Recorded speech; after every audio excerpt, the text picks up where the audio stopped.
कल का जो सेशन था उसमें हमने ये देखा था कि कंट्रोल स्टेटमेंट क्या होता है। फिलहाल एक बार मैं फिर से छोटा सा एक रिकैप मतलब रिवीजन करवा दे रहा हूँ। हम बात करने जा रहे हैं किसकी, कंट्रोल स्टेटमेंट की। अगर हम बात करें कंट्रोल स्टेटमेंट की तो ये क्या होता है। कंट्रोल स्टेटमेंट क्या करता है, चलिए देखते हैं। It controls the flow of execution, means कब कौन सी लाइन एग्जीक्यूट होगी, कब कौन सी लाइन नहीं एग्जीक्यूट होगी, ये कौन डिसाइड करता है, ये डिसाइड करता है कंट्रोल स्टेटमेंट। अब इसके टाइप्स होते हैं, कितने टाइप्स होते हैं, 3 टाइप्स होते हैं। पहला होता है कंडीशनल, मतलब जो कि डिपेंड करता है कंडीशन पे, मतलब कंडीशनल स्टेटमेंट। दूसरा आपका होता है लूपिंग, मतलब जिसमें हम लूप चलाते हैं, मतलब जिसको ऐसा टास्क जो हम कई बार करें रिपीटेडली, वहां पे हम लूपिंग का इस्तेमाल करते हैं। देन जंपिंग, मतलब एक स्टेटमेंट से हमें क्विट करना है या दूसरे स्टेटमेंट में जाना है या किसी पर्टिकुलर स्टेटमेंट में जाना है तो उसके लिए हम जंपिंग यूज करते हैं। ठीक, यहाँ पे जो हमारे 3 टाइप के कंट्रोल स्टेटमेंट है, जिसमें से मैंने कल आपको कंडीशनल स्टेटमेंट के अंदर मैंने सबसे पहले बताया था इफ स्टेटमेंट। मेंशन कर देते हैं कंडीशनल स्टेटमेंट में हमने आपको बताया था कल इफ स्टेटमेंट। जो सिंटेक्स था मैं फिर से एक बार बता दे रहा हूँ। सिंटेक्स मैंने मेंशन किया था, सबसे पहले हम मेंशन करते हैं इफ, देन पैरेंथेसिस। पैरेंथेसिस में हम मेंशन करते हैं क्या, कंडीशन। कंडीशन मेंशन करने के बाद हम कर्ली ब्रैकेट ओपन करते हैं, कर्ली ब्रैकेट क्लोज करते हैं, means body open and body close. इसके अंदर हम अपने स्टेटमेंट मतलब जो भी हमें लिखना होता है लॉजिक, वो हम यहाँ पर मेंशन करते हैं। आप ध्यान दीजिएगा, ये इफ के बाद मैंने मेंशन कर रखा है कंडीशन। इस कंडीशन को एक डोर समझ लीजिए, उसमें एक लॉक लगा हुआ है। अगर आपके पास करेक्ट की होगी तभी आपका ये डोर ओपन होगा, वरना ये डोर क्लोज रहेगा। और जब तक डोर ओपन नहीं होगा तो आप कम रूम के अंदर का जो सामान है उसे इस्तेमाल नहीं कर सकते। इसके लिए आप मतलब सिंपल सा लॉजिक ये है कि अगर इफ मतलब क्या है, कंडीशन जो भी है वो क्या होनी चाहिए, वो ट्रू होनी चाहिए। ठीक, तभी आपका जो भी स्टेटमेंट है वो क्या करेगा, एग्जीक्यूट करेगा। ओके, अगर कंडीशन जो है वो फॉल्स हो गई, ठीक, मतलब ट्रू नहीं हुई, तो जो भी स्टेटमेंट है वो आपका नो एग्जीक्यूशन की तरफ जाएगा, मींस वो एग्जीक्यूट नहीं होगा। ठीक, आई थिंक यहां तक किसी को कोई डाउट नहीं होगा। ठीक है, कुछ पूछना है यहां तक किसी को? Okay, so okay, next statement है हमारा if else statement. Basically syntax देखते हैं, देन एग्जांपल भी देखेंगे। सबसे पहले मेंशन करते हैं इफ, देन पैरेंथेसिस। पैरेंथेसिस में मेंशन करते हैं क्या, कंडीशन। मेंशन करने का curly bracket open, curly bracket close. अब ध्यान दीजिएगा, यहाँ पे हमने मेंशन किया क्या, स्टेटमेंट। अब मेंशन करने के बाद हम यहाँ पे यूज करते हैं क्या, else block, then curly bracket open, curly bracket close. और इसमें भी क्या होता है, हम स्टेटमेंट मेंशन करते हैं।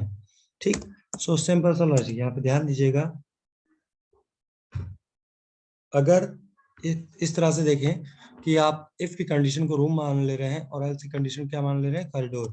ठीक, तो कहने का मतलब ये है कि अगर रूम के डोर का लॉक ओपन नहीं होगा तो क्या आप रूम के अंदर जा पाएंगे, नहीं। तो जब रूम के अंदर नहीं जा पाएंगे तो रूम के अंदर का सामान इस्तेमाल नहीं कर पाएंगे, तो आपको कहाँ खड़े रहना पड़ेगा, आपको खड़े रहना पड़ेगा कॉरिडोर में। बट आप कॉरिडोर में रखे हुए सामान का इस्तेमाल तब कर सकते हैं। ठीक, तो कहने का मतलब क्या है, कहने का मतलब ये है कि अगर कंडीशन ट्रू होती है,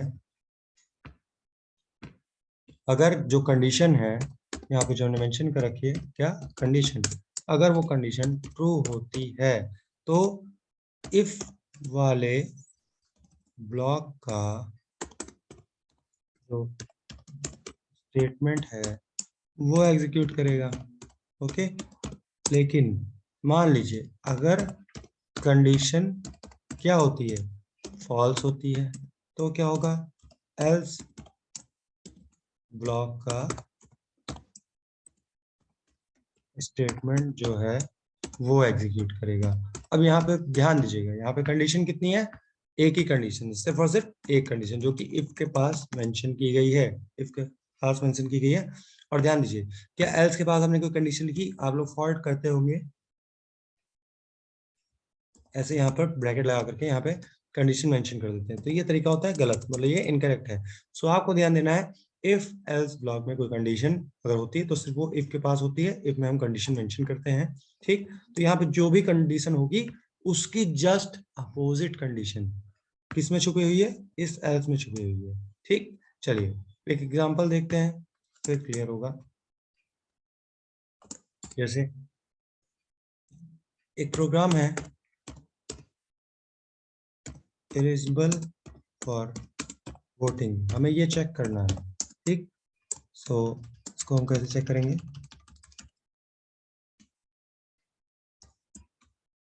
ध्यान देते हैं, देखिएगा।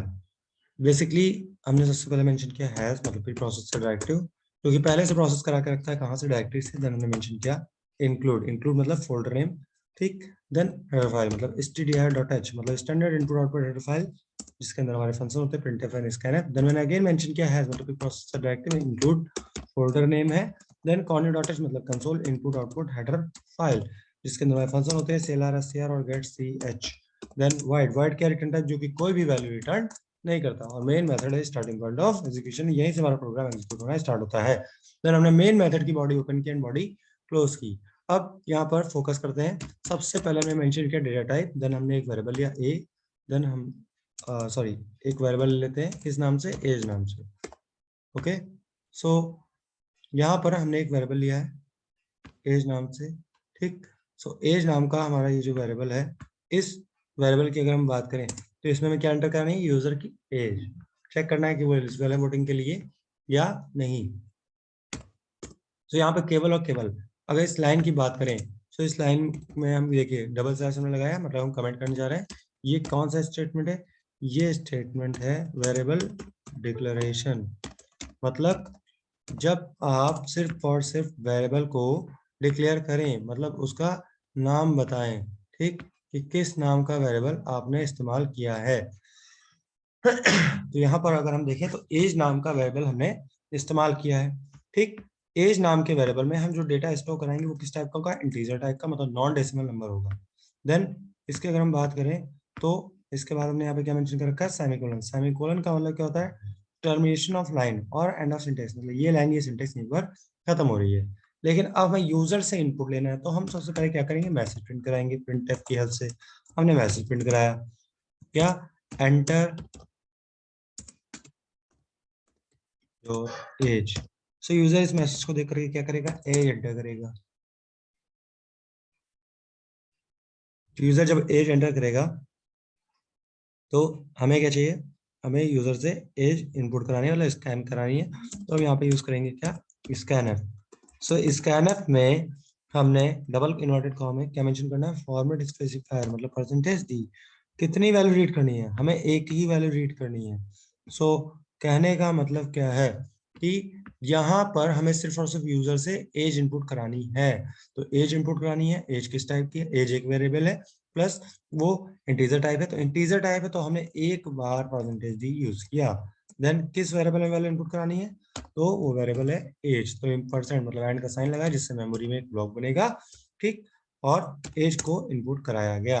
अब हमें क्या लगानी है, कंडीशन लगानी है। कंडीशन कैसे लगाए, इफ एज लेस देन 18, अगर एज 18 ईयर से कम है तो आपका एक मैसेज प्रिंट हो। प्रिंटफ की हेल्प से क्या मैसेज प्रिंट होना चाहिए, यू आर अनएलिजिबल। ठीक, मतलब आप पात्र नहीं है वोटिंग के लिए। देन फिर से देखिएगा, अब मैं आपको कल वाला भी एक एग्जांपल दिखा दे रहा हूँ। जैसे एक कंडीशन होगी एज लेस देन 18, तो अगली कंडीशन क्या होगी, एज ग्रेटर देन 18। ठीक, यही तो पॉसिबिलिटीज तो होंगी। तो कहने का मतलब क्या है कि हमने दोनों ही पॉसिबिलिटीज यहाँ पे मेंशन करके दिखा रहे हैं आपको। तो यहाँ पर हम प्रिंटफ की हेल्प से एक मैसेज प्रिंट करा रहे हैं, यू आर एलिजिबल। सो यहाँ पर हमने ये मैसेज प्रिंट करा है, ये हो गया कंप्लीट प्रोग्राम, सिर्फ और सिर्फ इफ स्टेटमेंट के अकॉर्डिंग। लेकिन ध्यान दीजिएगा, हम अभी कौन सा स्टेटमेंट देख रहे हैं, इफ एल्स स्टेटमेंट। मीन्स यहाँ पे जो स्टेटमेंट में, इफ स्टेटमेंट में जो कंडीशन मेंशन होती है, उसकी जस्ट अपोजिट कंडीशन हमें यहाँ मेंशन करनी होती है। लेकिन अगर हमें कंडीशन नहीं मेंशन करनी, तो उस पूरी कंडीशन की जगह हम क्या मेंशन कर देंगे, एल्स। ठीक। सो इसमें आपका वो पूरा पूरा कंडीशन कवर हो जाएगा। चलिए इस प्रोग्राम को हम आपको रन करके दिखाते हैं।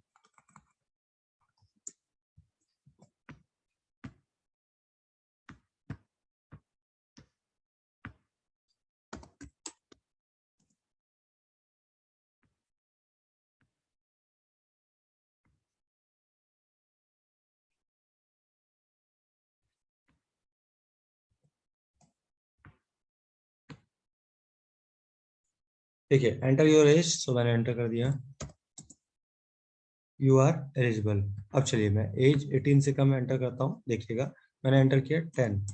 सो क्या बता रहा है, यू आर अनएलिजिबल। ठीक है। सो ये बेसिकली आपका एक कॉन्सेप्ट है वोटिंग के लिए।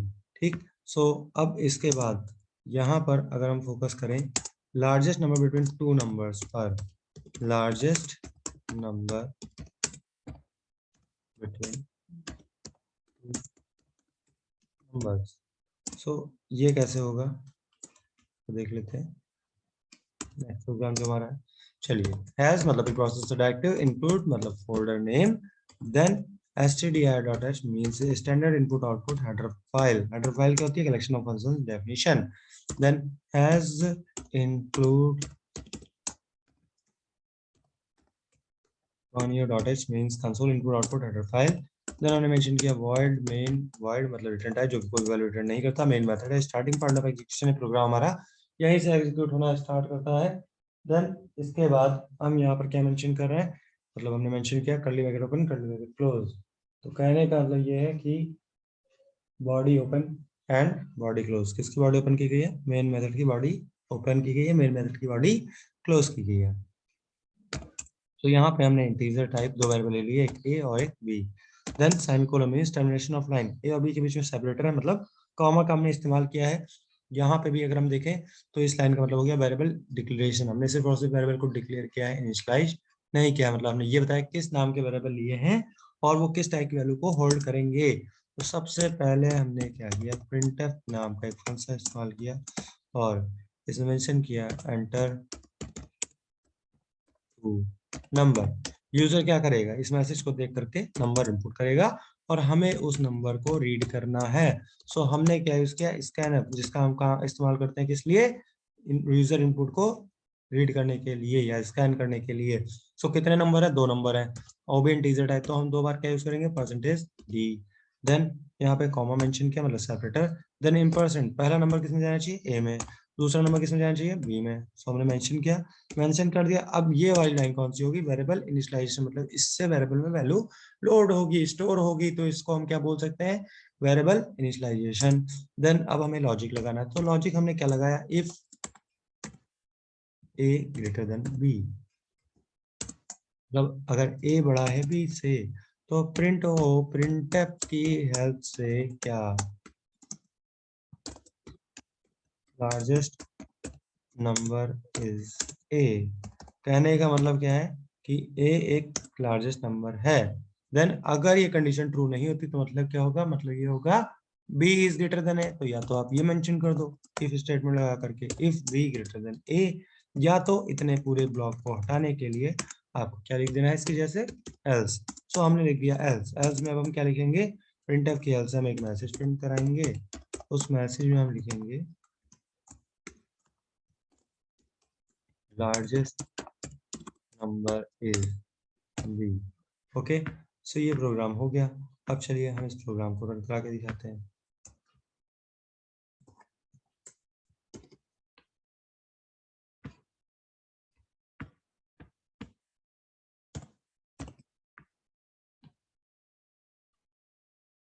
ओके, छोटी सी फॉल्ट है यहाँ पे मैं सेमीकोलन भूल गया। देखिए एरर भी देखते चलिए साथ साथ, लिख के आ रहा है expected semicolon before this, so इससे आप एरर फाइंड कर सकते हो। Enter two number 45 and 6, so A is largest।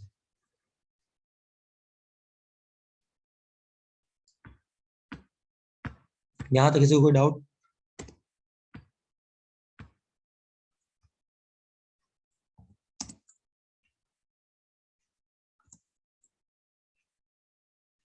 Okay, ध्यान दीजिएगा, हम बात करने जा रहे हैं नेस्टेड इफ एल्स की।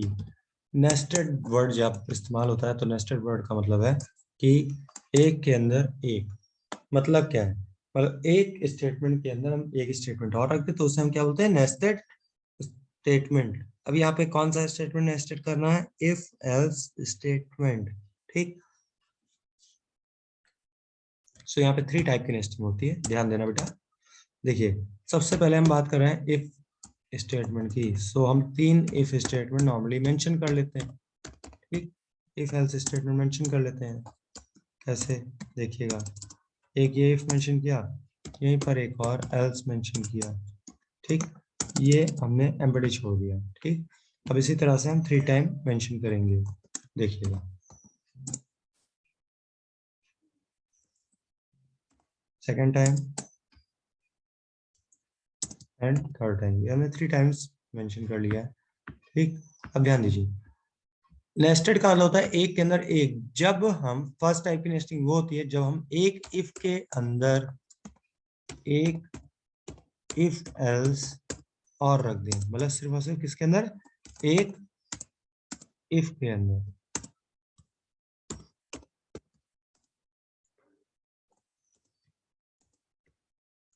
ध्यान दीजिएगा यहाँ पे, देखिए,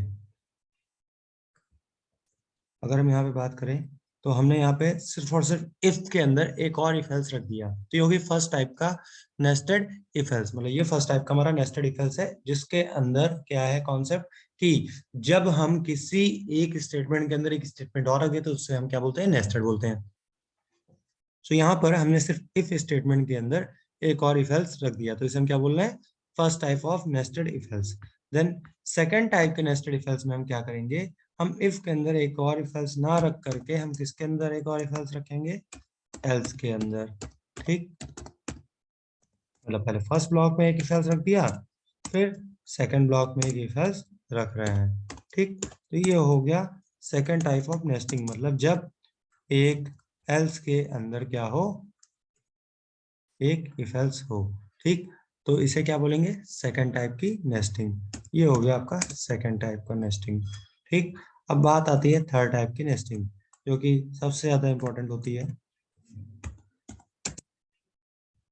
जिसमें हम क्या करते हैं, हम इफ के अंदर भी एक इफ एल्स रखते हैं। ध्यान दीजिएगा, मैंने क्या बोला, मैंने बोला इफ के अंदर भी, मतलब हम यहाँ पर एल्स में भी एक इफ एल्स रखेंगे। तो देखिए, इफ में हमने एक इफ एल्स रखा, इसके बाद हम आ रहे हैं एल्स पे, सो एल्स में भी हम एक इफ एल्स मेंशन करेंगे।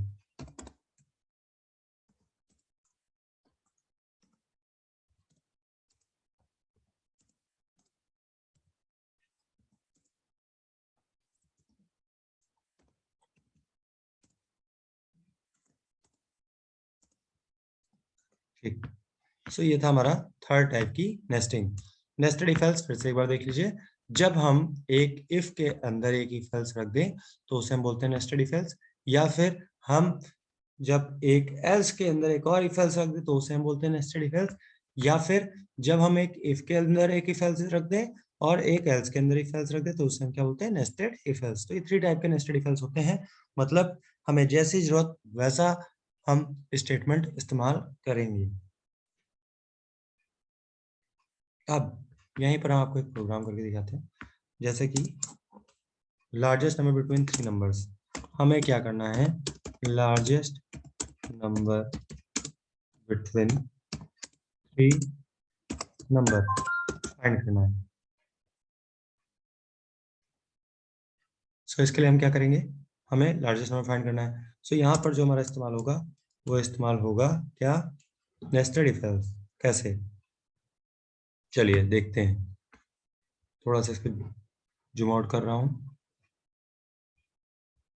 आई थिंक विजुअल होगा। ठीक, अब ध्यान दीजिएगा, हमारे पास टोटल कितने नंबर हैं, टोटल नंबर है 3। मान लिया हमने ए बी और सी में स्टोर कराया। तो पहला काम क्या है, ए को हमें चेक कराना है बी से, और ए को हमें चेक कराना है, ए को हमें चेक कराना है बी से, और ए को हमें चेक कराना है सी से। तो जब हम ए को बी से चेक कराएंगे तो यहाँ पे ध्यान दीजिएगा, जो हमारा बी वेरिएबल है वो भी तो ए से चेक हो गया, और उसी तरह से अगर हम बात करें यहाँ पर, तो जो हमारा सी वेरिएबल है वो भी ए से चेक हो गया। ठीक, कहने का मतलब क्या है, ए को बी से चेक करा लिया गया, ए को सी से चेक करा लिया गया।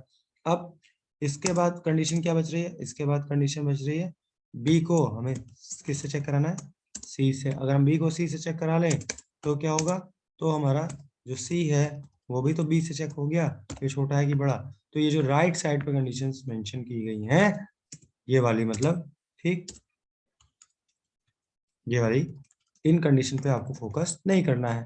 आपको कौन सी 3 कंडीशन पे फोकस करना है, जो स्टार्टिंग में लिखी है, ए ग्रेटर देन बी, ठीक, या ए ग्रेटर देन सी है, या बी ग्रेटर देन सी है, ये वाली।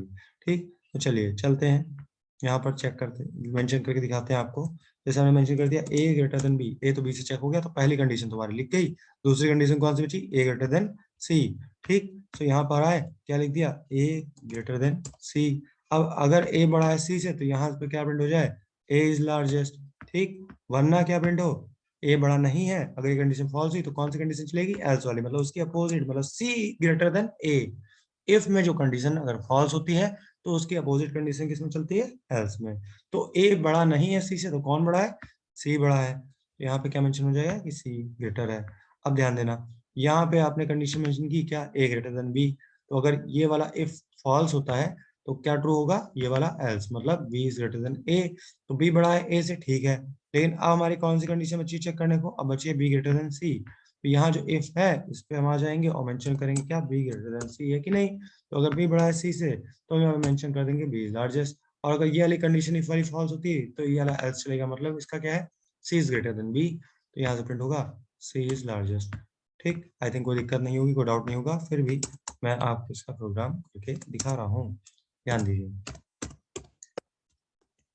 As include stdio.h means standard input output header file, then has include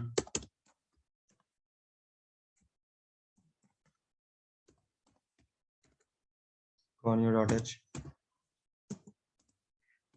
then void main curly bracket open curly bracket close, then integer type एक variable ले लिया a, then b, then c, then semicolon, means 3 variable ले लिया, declare कर दिया कि हमने इस नाम के वेरिएबल्स लिए हैं। ओके, देन इसके बाद हमें क्या करना है, सबसे पहले हमें एक मैसेज प्रिंट कराना है यूजर के लिए, क्या, एंटर 3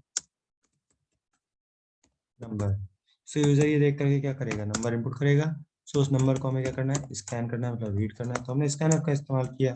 अब हम यहाँ पे क्या यूज करेंगे, परसेंटेज डी, कितनी बार, 3 टाइम्स। परसेंटेज डी क्यों, क्योंकि ये जो हमारे नंबर्स हैं ये किस टाइप के हैं, इंटीजर टाइप के नंबर्स हैं। ओके, सो कहने का मतलब ये है कि यहाँ पर हम परसेंटेज डी फॉर्मेट स्पेसिफायर कब यूज करते हैं, जब हम इंटीजर नंबर लेते हैं। तो कितने नंबर लेने, 3। सो 3 टाइम्स परसेंटेज डी इस्तेमाल किया हमने, देन कॉमा मतलब सेपरेटर, देन इम्परसेंट ए, देन इम्परसेंट बी, मतलब पहला नंबर ए में इंक्लूड होगा, दूसरा बी में, और तीसरा नंबर सी में। Then semicolon means termination of line. Then यहाँ से मतलब क्या हो गया, ये हमारा हो गया वेरिएबल इनिशियलाइजेशन, मतलब वेरिएबल में वैल्यूज आ चुकी हैं। तो हमें क्या लगाना है, लॉजिक। सो लॉजिक हमारे पास क्या है, इफ स्टेटमेंट, कौन सा, nested if else. Condition mention की ए ग्रेटर देन बी, अगर ए बड़ा है बी से, एक अच्छी बात है, तो हमें क्या करना है, ए को चेक करना है सी से। इफ अब ए बी से बड़ा चेक हो गया है, लेकिन ए को भी सी से चेक करना बाकी है, सी से। तो जब हम चेक करेंगे और अगर ये कंडीशन ट्रू होती है, सो हम क्या करेंगे, यहाँ से प्रिंट करवाएंगे क्या, प्रिंटफ की हेल्प से ए इज लार्जेस्ट। ओके, सो ये मैसेज हमारा प्रिंट होगा। लेकिन मान लीजिए ए इज ग्रेटर देन सी नहीं हुआ, तो क्या होगा, सी इज ग्रेटर देन ए, तो सी इज ग्रेटर देन मेंशन करने से अच्छा है हमने एल्स ब्लॉक मेंशन किया। सो एल्स ब्लॉक मेंशन किया, सो यहाँ से हम क्या करेंगे, प्रिंट कराएंगे प्रिंटफ की हेल्प से क्या, सी इज लार्जेस्ट। लेकिन if A greater than B, ये जो इनिशियल कंडीशन है यही ट्रू नहीं हुई, तो जब ये ट्रू नहीं होगी तो क्या होगा, एल्स ब्लॉक चलेगा।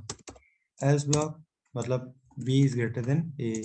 ठीक, सो जब बी बड़ा है ए से तो इसके अंदर भी तो कंडीशन होगी, बी को सी से चेक करना है। सो हम लिखेंगे क्या, इफ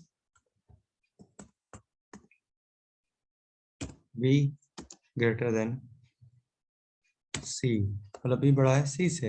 सो अगर ये कंडीशन ट्रू होती है तो यहाँ से क्या प्रिंट होना चाहिए, यहाँ से प्रिंट होना चाहिए प्रिंटफ की हेल्प से b is लार्जेस्ट। ओके, सो कहने का मतलब क्या है कि यहाँ से तो b इज लार्जेस्ट पता चल गया, लेकिन अगर मान लीजिए b ग्रेटर देन c वाली कंडीशन ट्रू नहीं हुई तो ट्रू क्या होगी, c is greater than b, तो वो मेंशन करने से अच्छा है आप वहां पे क्या मेंशन कर दो, एल्स ब्लॉक। ठीक, सो यहाँ से हम क्या करेंगे, प्रिंट कराएंगे प्रिंटफ की हेल्प से क्या, c is largest. Okay, I think यहाँ तक किसी को कोई डाउट नहीं होगा। पहले मैं इसको रन करा के दिखा देता हूँ, अगर कोई डाउट है तो पूछ लीजिए।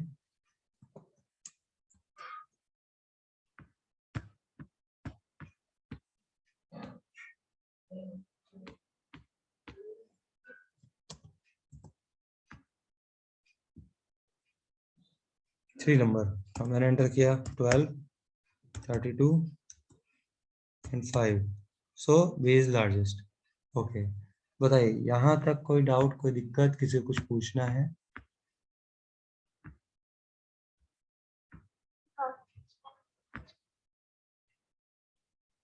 ओके, सो ध्यान दीजिएगा, बेसिकली ये जो हमारा सेशन है ये सी प्रोग्रामिंग का है। इसके अलावा जैसे कि माइक्रो प्रोसेसर या और भी आपके सब्जेक्ट हैं, ऑप्टिकल फाइबर कम्युनिकेशन हो गया, या डिप्लोमा के और भी सब्जेक्ट जैसे ईवीएस हो गया, इलेक्ट्रिकल हो गया, फिजिक्स हो गया, सो इन सब के लेक्चर्स रिकॉर्ड हो रहे हैं। ठीक, वो लेक्चर्स शेयर किए जाएंगे। ठीक, सी प्रोग्राम की आपकी क्लास चल रही है, बट आपको कल एक लेक्चर मिला होगा माइक्रो प्रोसेसर का, या आप मेरे यूट्यूब चैनल पर जा करके भी माइक्रो प्रोसेसर का लेक्चर देख सकते हैं। ठीक, सो अभी वो सिर्फ 8085 का आर्किटेक्चर वहाँ पे अपलोड हुआ है, लेकिन अगर आपको और लेक्चर चाहिए, ठीक, तो आप व्हाट्सएप पे मैसेज कर सकते हैं या आप यूट्यूब चैनल पे देख सकते हैं। 2 से 3 दिन में मैक्सिमम लेक्चर्स अपलोड हो जाएंगे, जो कि आपके सेमेस्टर एग्जाम्स में आपको हेल्प करेंगे। सो यहाँ तक अगर किसी की कोई क्वेरी है, कोई डाउट है तो पूछ सकते हैं। बाकी उसके साथ साथ आपको वहाँ पे यूट्यूब में जो यूट्यूब चैनल पे जो वीडियो मैं अपलोड कर रहा हूँ उसमें डिस्क्रिप्शन में मेरा नंबर मिल जाएगा। अगर आपको कोई दिक्कत आ रही है, कहीं पे कुछ डाउट है, ठीक, तो आप कॉल करके भी क्वेरी कर सकते हैं।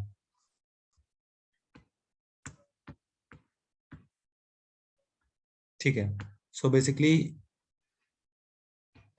अभी तक हमने जो देखा, हमने ये देखा कि नेस्टेड इफ एल्स कैसे वर्क करता है। ठीक, सो हमने यहाँ पे आज जो स्टेटमेंट देखे वो स्टेटमेंट हमारे थे कौन कौन से, एक था if else, then nested if else, और हमने इफ स्टेटमेंट का रिवीजन किया। सो हमने कंट्रोल स्टेटमेंट में जो हमारा कंडीशनल स्टेटमेंट है उसमें से हमने if else nested if else cover कर लिया है। अब हमारे पास जो रिमेनिंग बच रहा है वो है if else ladder. Okay, if else ladder, then switch statement. ये दो स्टेटमेंट हम कल के सेशन में कवर करेंगे। ओके, अगर किसी को कोई डाउट है, कोई क्वेरी है तो पूछ लीजिए।